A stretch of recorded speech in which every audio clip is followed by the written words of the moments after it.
tonight's video has been requested by quite a few people. I've already done 3 videos where we've read from this book, but it's proved to be pretty popular. So we're going to read a little bit more together tonight. Not quite sure what's happened to the book since we last recorded. It seems to have got some sun damage or some water damage or something like that. But I kind of think it adds to the effect anyway and makes it look old.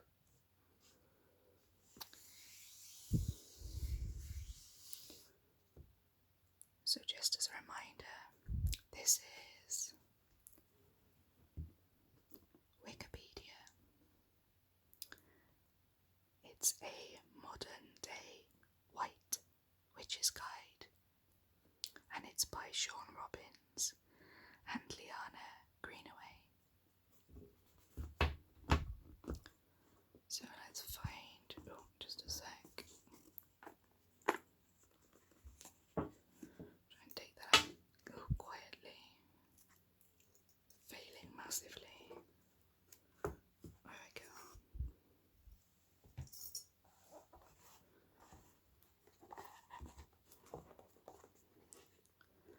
So last time we read about the Ouija board, I think, and something else. Let me see. Right, yes, we read about the moon. And this time we're moving on to spells and candle magic. I'm just going to move this candle out of the way a little bit so we don't burn. I might have to move those as well. I don't know if you can see the book otherwise. Let's pop those over there.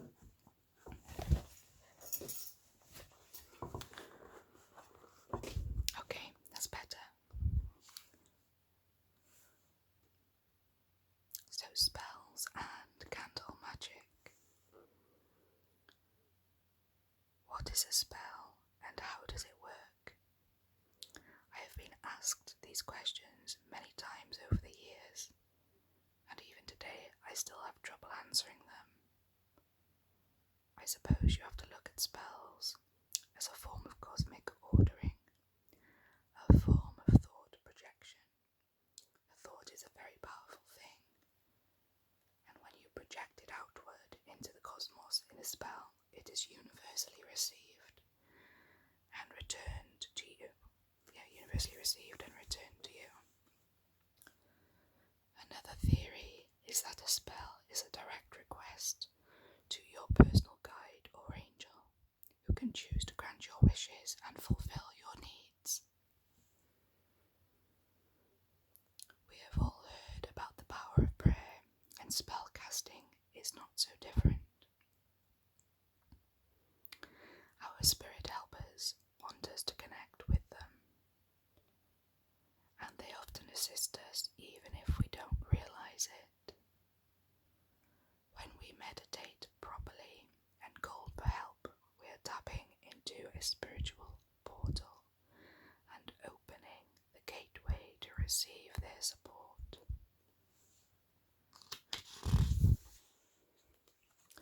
I've never actually tried to spell myself. If you have, let me know. I don't know what I think about them, to be honest. I think they worry me a little bit. I don't know, maybe I'll try something one day. So as always, we'll skip over some of what this says and I'll pick out some of the more pertinent points. Do spells always work? And is it really so easy to just get what you want?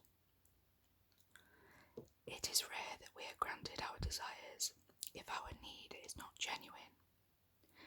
So for those wanting to live in a big house and have oodles of money, with a hottie in bed next to you every morning, you may be disappointed.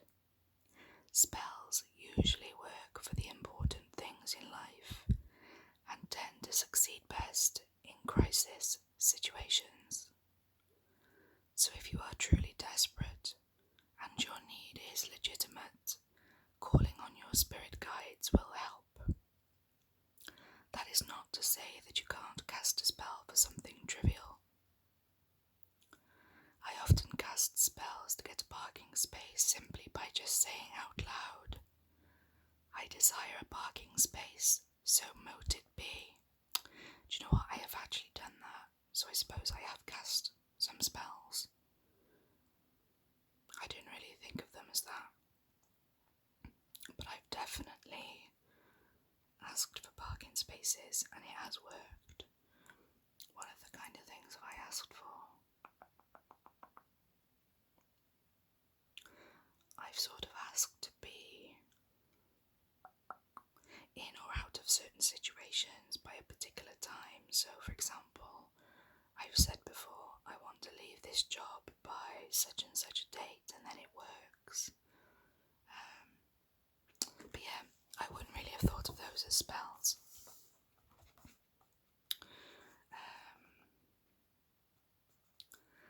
Use the same wording to find something, so you can say, "I desire to find whatever you've lost, so mote it be."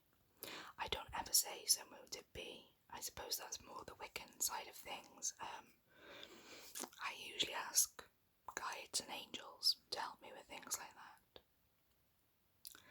So it says, you need to believe in what you're doing and have faith in yourself and your magic. If you truly believe that you are going to find your car keys, then you will. Shouting your wish. This may sound a little crazy, but when you yell out your wish to the universe, you can make things happen in an instant. So that's just an example of what she's done. So basically she asked for her mother's boiler to work, and she shouted, I desire for you to work right now, so mote it be. And then it worked. I don't know, I've never tried that. I've written notes to the universe and I've left them under my pillow, and that seems to work quite well. I guess it's the same kind of thing, really. The candle ritual. Candles have always played a major part in spell-casting rituals, and although it is perfectly acceptable to simply voice our needs and desires, sometimes spells carry much more potency when we focus on the issues with a flame or two. Fire is a powerful element, so when a spell is recited over a lit candle, the message is transported to the universe much more forcefully, and the desire directed back to us in due course. In Wiccan circles, this is called a candle ritual, or candle magic. Most Wiccans have a collection of candles in assorted colours for every occasion. Each candle colour has its own significance, and therefore tends to work better for a particular problem. Oh, this is interesting. So gold, orange and yellow candles. They're healing for both the mind and the body, for self-confidence and self-esteem. Fathers who may need a little help with parenting, for communication, for education and for finding lost property or improving writing skills. Okay. Silver and blue. They're used for increasing psychic abilities, for issues that have to do with the home and family, for women, pregnancy and motherhood, and for safe travels.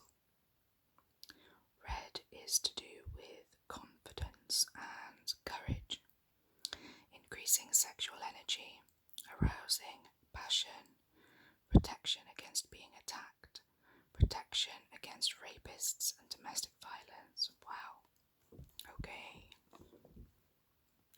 I think these are largely tied to the chakra colours because it makes sense. The types of things that they're talking about make sense to me as to where the chakras fall in the body, if you understand what I mean.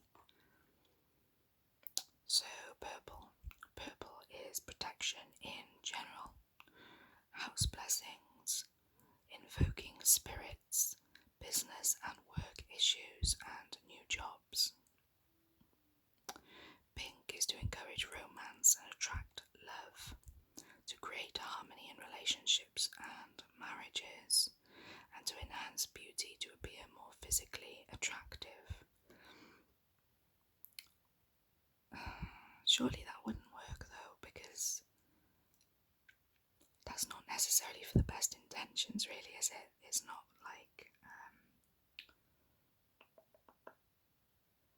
like you're really helping somebody, or it's for a greater purpose, if that makes any sense. So I don't know, I'm not sure on some of these. Pink is also for improving musical talents. So green is to successfully manage wealth and money. For nature and garden spells, passing driving tests, success and achievements. Brown and black, banishing evil, stopping harassment or bullying. For a swift transition when moving house. Strengthening self-discipline, such as when dieting or stopping smoking. I'm trying to diet at the moment, perhaps I should have some black candles lit around the house. Don't have any black candles at all, actually. Don't see them very often. And then white candles. White candles can be used for anything at all, as white is a neutral colour. You can replace any colour candle with white if you don't know what colour is the best for a specific spell, or you don't have the right one on hand. Okay.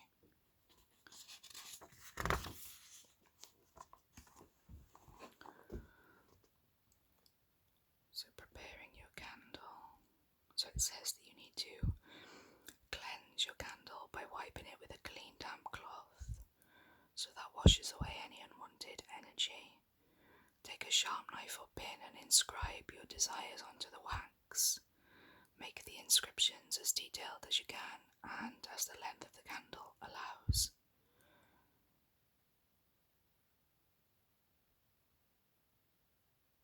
So it says,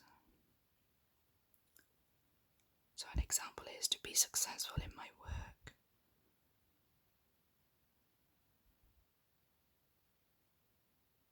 Okay. Then it talks about anointing the candle with oil. So that's the final stage of preparation. So a witch with lots of experience in essential oils might use a special type, such as lavender or citronella, but commonly available vegetable oil is perfect for beginners and it will work just as well. Dip your finger into a tiny drop of oil and run it around the base of the candle. Now it's time for the words of your spell, otherwise known as the incantation.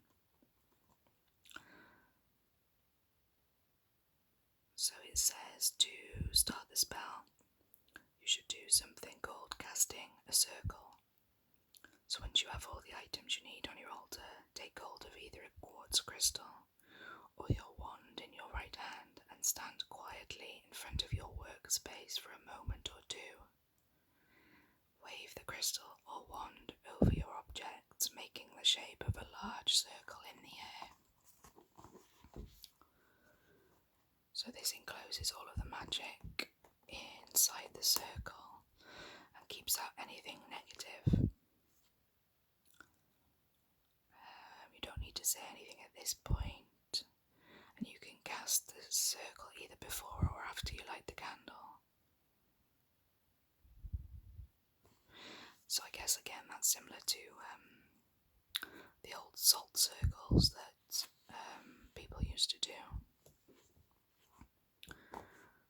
Rhymes and reasons and magical numbers.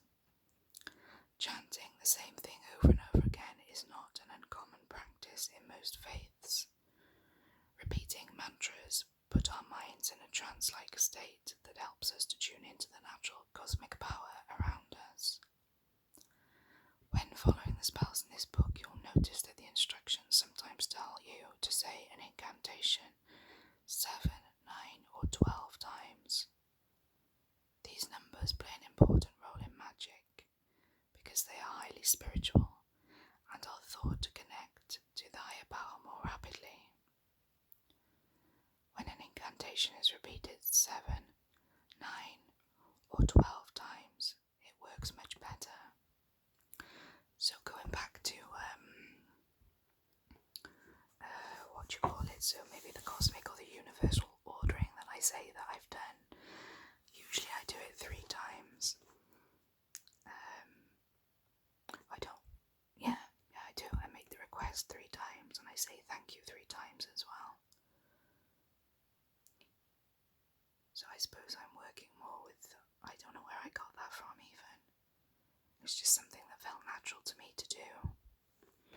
And that's usually when speaking to my spirit guides or working with the angelic realm. Okay.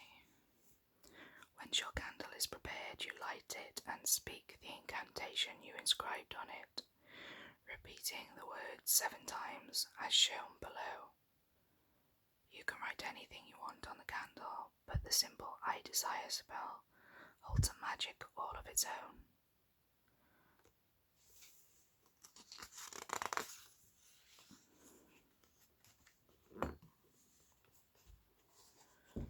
So I'm not going to read these out because we're not actually doing a spell here, we're just learning about what we would do.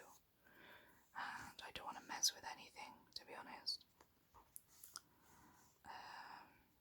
So it says that it's traditional for spells to rhyme, like some poems or songs, but it's not necessary. Yeah, I've seen a lot of rhyming ones actually, that's a nice example.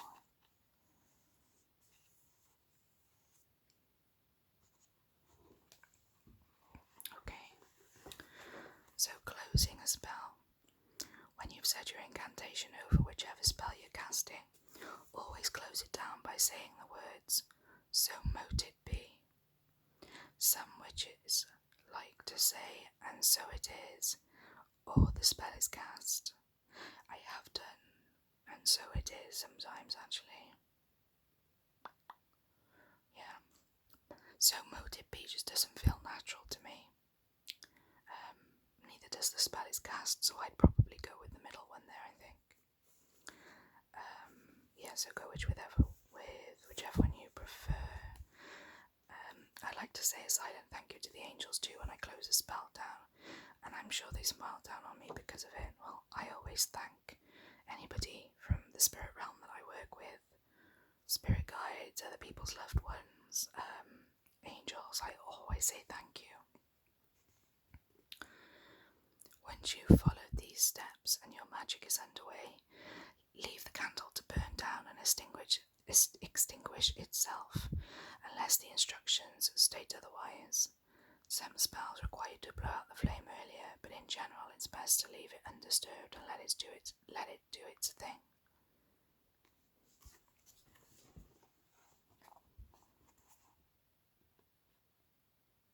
Oh, that's a good idea. So you can use a tea light candle to reduce the burning time, but I guess your message would have to be pretty small. Oh yeah, okay. So apparently this kind of ritual works for almost any situation.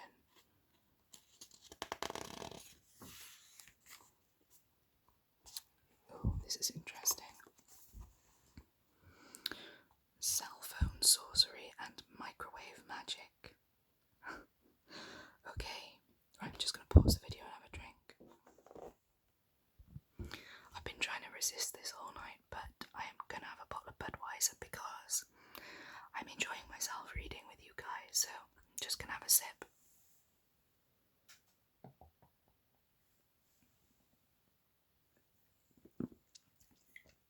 Let's just put that somewhere where I won't spill it.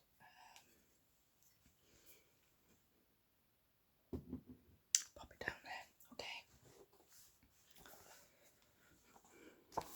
So I'm super intrigued by this chapter.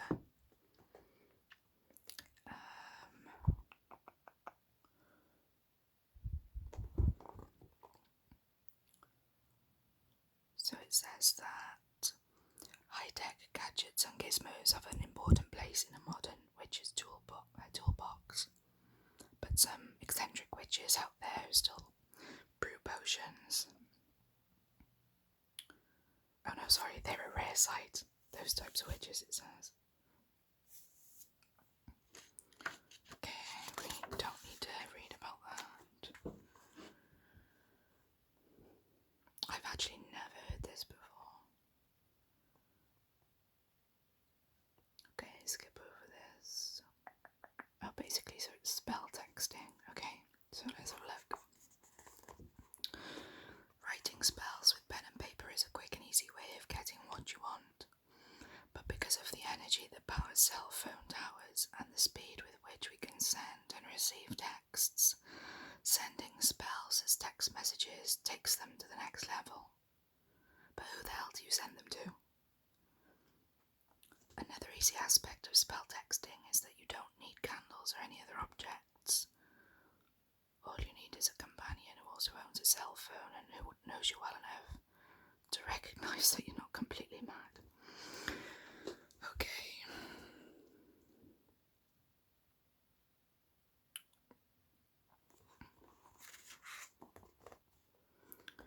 So this form of magic works for any situation, just as long as you keep things in perspective. As I suggested in the previous chapter, blah blah blah blah blah. Yeah, so keep your requests reasonable and you shouldn't have any trouble at all. Text a positive.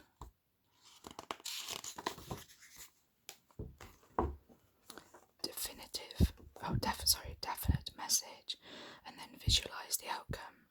State very clearly and simply exactly what it is you want. Finally, always close the spell by adding the words, so mote it be.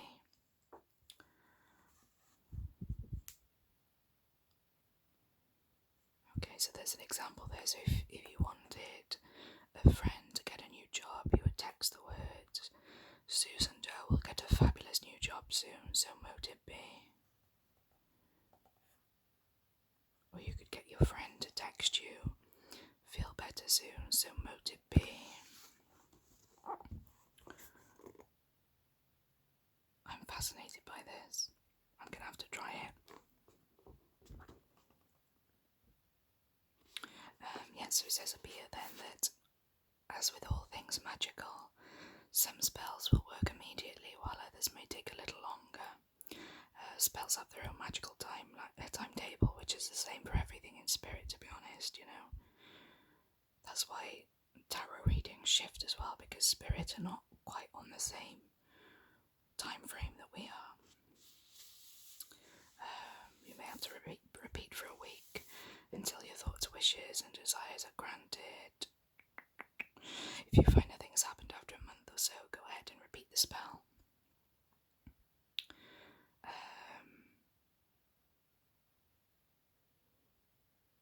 So you can try it with emails as well.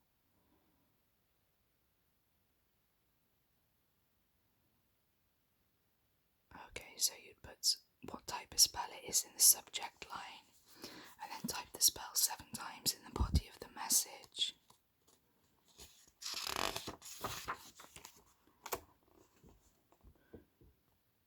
Send the email to the person. Ask them to send it back to you once they've opened it. What? When you receive it, open it and send it back to her again. This email ping pong must be done a total of 7 times. Okay. Within 7 weeks, the spell should have worked. Don't delete the emails from your inbox until the spell has worked. And as with text messages, you can send them to yourself, but they'll be more successful if you send them back and forth with another person. And you can use it for a range of situations, such as increasing your money, improving your health, passing an exam, finding a new job, buying or selling a home, or anything else really.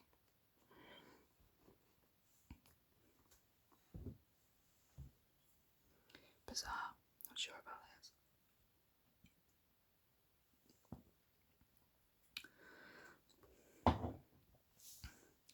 Booting up spells. peaks when it's booting up and loading.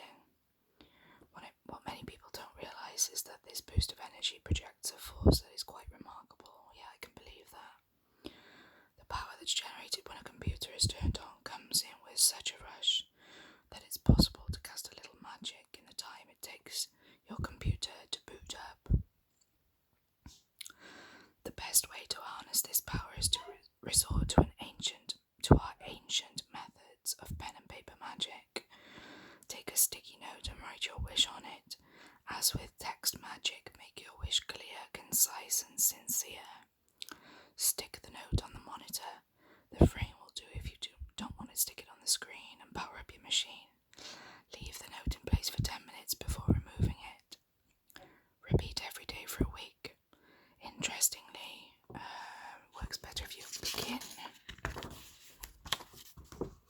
the ritual during a full moon phase, so the combined energies of the computer and the full moon help to make the spell more dynamic. So you can still do it any time, it says, but it just may take a little bit longer if it's not a full moon phase. You can also add a bit more vigour to the spell by putting a picture of yourself on your desktop. Bizarre. Microwave magic. This sounds even crazier. Just says we don't bother much with our cauldrons these days. We have evolved with the times and we use our microwaves and convection ovens. Any spell that entails mixing or brewing concoctions can easily be done in a microwave. It takes less time and the end results are actually enhanced, mainly because of the powerful... I'm so sorry, my boyfriend's opening and closing a door downstairs. He knows I'm recording. It's infuriating. Sorry. So the end results are enhanced because of the electrical energies that the microwave transmits. So these are some of the spells that they're recommended to try in a microwave. Bless my space, to get rid of negative energies in your home, or to cleanse the air after a heated argument. Put 2 teaspoons of finely chopped lavender, 1 teaspoon of chopped thyme, a teaspoon of salt. Oh my god, I'm going to strangle him. I'm just going to pause a second. Right, I think he's finished. Teaspoon of salt and a cup of bottled water in a microwavable bowl.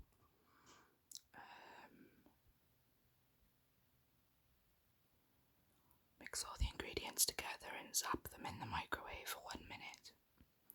Allow the mixture to cool, then add 7 drops of lavender oil and the juice of half a lemon. Place the potion in a clean bowl and carry it into every room in your house or apartment while you repeat the words, "Sweetness be seen, this home is clean." When you're done, dig a hole in the garden and empty the potion into it, or you can bury the contents in a plant pot and leave it outside. Interesting. Unwanted guests be gone, so that's for evil spirits or ex-boyfriends apparently. And that's just... oh, that's really simple. That's just 1 cup of bottled water in the microwave bowl, zapped in the microwave for 1 minute, and then you repeat the spell 3 times, which I won't repeat. Let the water cool completely, and then place 2 cloves of garlic, peeled or unpeeled, whichever you prefer, in the liquid, and leave it to steep overnight. The next day, drain the water into a separate bowl, setting the garlic aside. Go to the front door of your home and rub one of the garlic cloves around the door frame. Sprinkle a few drops of the magical water on the floor just inside the door. When this is done, dispose of the potion down the sink and say the words of the spell again 3 times. Throw away the remaining nubs of garlic. So I'm not going to go through all of these, but we'll have a look at the kind of ones that they've got. So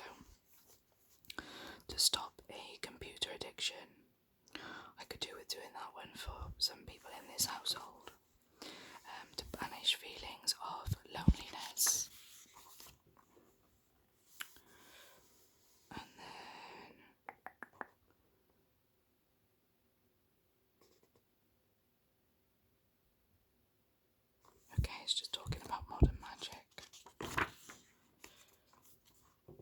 I think this might have to be where we stop because I think this is going to be a long chapter. Yeah, this is a really interesting one and I want to probably read through each individual herb type, so I think we'll save that one for next time. And my boyfriend's making more noise downstairs again anyway, so this is a good time to stop. Thank you for joining me again today. I hope you enjoyed the 2 chapters that we read from Wiccapedia today. Please don't forget to like and subscribe, and I'll see you next time where we will talk about herbs and remedies. I think that's what it was.